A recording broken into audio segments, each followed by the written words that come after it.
Hi all. Today we're going to be continuing with our discussion of vector addition.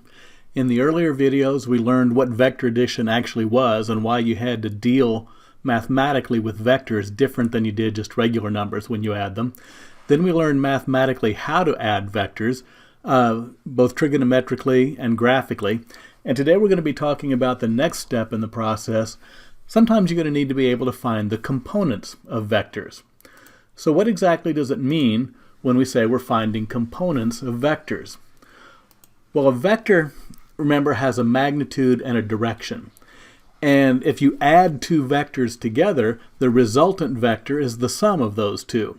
Well, likewise, you can take a vector that you already know and figure out what two vectors will add up to make that one as a resultant. In other words, what are the pieces that could add up and replace that original resultant vector? And any vector has actually many different components. For example, this yellow vector, you could have these two white vectors, and notice they're arranged head to tail, and so they add up, and the yellow vector is their sum. Those two white vectors could be considered components of that yellow vector. Likewise, we could have had this one and this one. Those two vectors are arranged head to tail, and again, the yellow vector is the sum of those two, so they could be considered components. But since there are an infinite number of components that you could have, that doesn't really help us too much, unless we pick our components very wisely. It turns out there are two components that make life much easier for us. If we choose this component and this component, those two components are perpendicular to each other.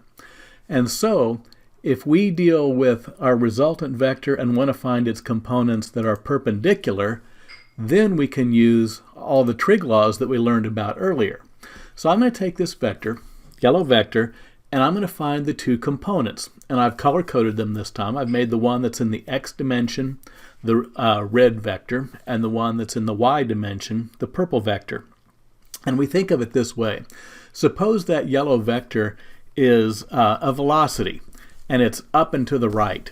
Well, sometimes you need to know of that vector that's up and to the right, well, how much of it is up and how much of it is right.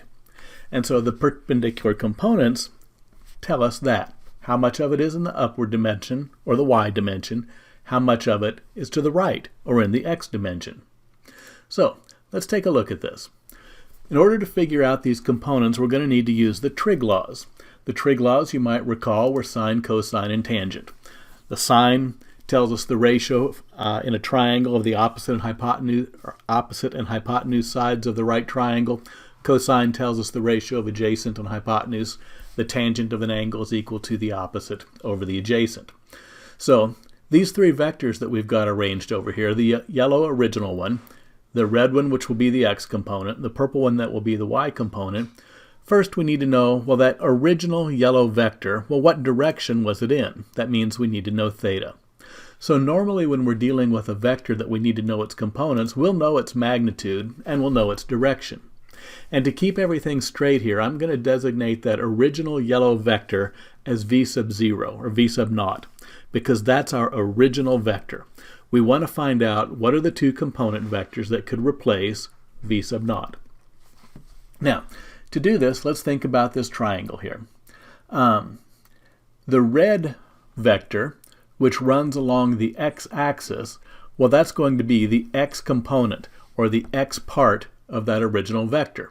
And let's just name that one v sub x.